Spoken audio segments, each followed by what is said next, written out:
Hi, we're back with interior designer Kate Lawrence to talk all things interior style. Hi, I'm Kate Lawrence and welcome to my home.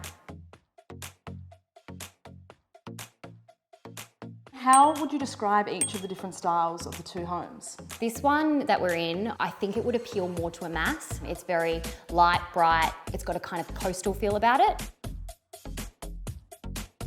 The next door is probably a little bit edgier. I've got black cabinetry throughout the whole place, the concrete bench tops. It's a bit rawer and a bit edgier than this, which is quite a pretty soft palette. And what were the major considerations you had to make, being that you'd be living in one? Practicality, a lot of storage, and then also another big thing for us was just having that indoor-outdoor flowing right through. Obviously it's a lot lighter and brighter over here.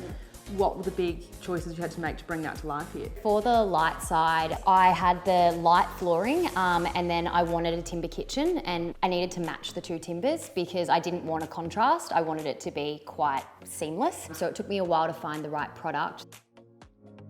And then on the dark side, being your home where you'll be living, how did that influence those final choices and what were your selections? The dark side was a hard one because it is totally just my personal taste and I wasn't really thinking about someone else. Whereas this side, the light side, I always was. I was thinking, okay, we'll sell that eventually, it's an investment, what kind of appeals to the mass? Whereas that side was very much what I love, what Luke loves. And that was dark cabinetry. I liked that kind of timber veneer. I didn't want stark black, but I wanted that real raw texture. And then the concrete bench tops throughout. The concrete, the black veneer, and then the Venetian plaster. They're probably the three big things from the dark side.